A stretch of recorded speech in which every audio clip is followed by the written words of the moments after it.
दोस्तों, आज अपन जानते हैं एक नई बात।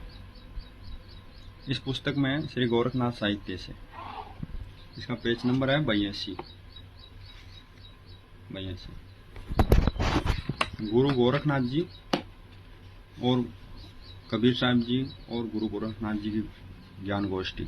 गुरु गोरखनाथ जी कबीर साहब के समय में ही हुए। उनका सिद्धि ज्ञान विलक्षण था।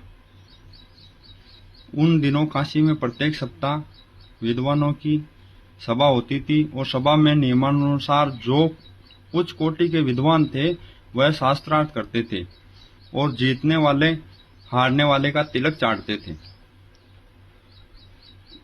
कबीर जी उन दिनों रामानंद के नए नए शिष्य हुए। उनकी अपार शक्ति का किसी को बोध नहीं था। कबीर साहब जी ने रामानंद जी से आग्रह किया कि वह अखाड़े की तरफ से गुरु गोरखनाथ जी से ज्ञान युद्ध चाहते हैं।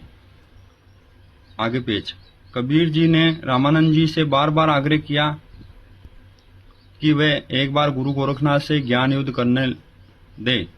अंत में रामानंद जी ने उन्हें इजाजत दे दी और कबीर जी ने अपने मस्तक से लेकर नाभि तक एक लंबा तिलक लगाया और गुरु गोरखनाथ जी से शास्त्रार्थ करने पहुंचे। गुरु गोरखनाथ का तिलक देखकर चिढ़ गए। गुरु गोरखनाथ जी तिलक देखकर चढ़ गए। कबीर जी और गुरु गोरखनाथ का ज्ञान युद्ध शुरू हुआ और गुरु गोरखनाथ ने कबीर जी की खिल्लियां उड़ाते हुए अपना त्रिशूल निकाला और अपनी सिद्धि बल से त्रिशूल की बीच की नौका पर जा बैठे और बोले कि मैं तो यहाँ बैठकर ज्ञान युद्ध करूंगा, क्या तुम मुझसे लड़ोगे? कबीर साहब मुस्कुराए और अपनी जेब से कपड़े बुनने वाली कच्चे सूत की गूंथली निकालकर उसका छोर पकड़कर गुल्ली आसमान की तरफ फेंक दी। गुल्ली आसमान में चली गई और कबीर साहब जी कच्चे सूत पर चढ़कर आसमान में पहुंच गए और बोले, गोरखनाथ, मैं तो यहाँ से ज्ञान युद्ध करूंगा।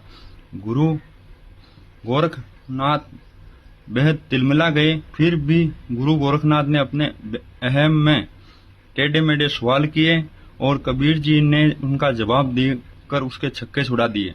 गुरु गोरखनाथ ने विद्वानों की सभा में अपनी हार मान ली।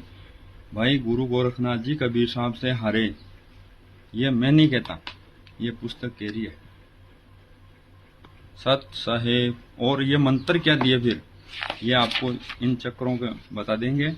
मूल आधार चक्र, सूक्ष्म स्वादिष्टान चक्र, मणिपुर चक्र, इनमें कौन से देवता है इनका जिक्र मैंने पहले कर चुका हूं मैं। सत साहेब।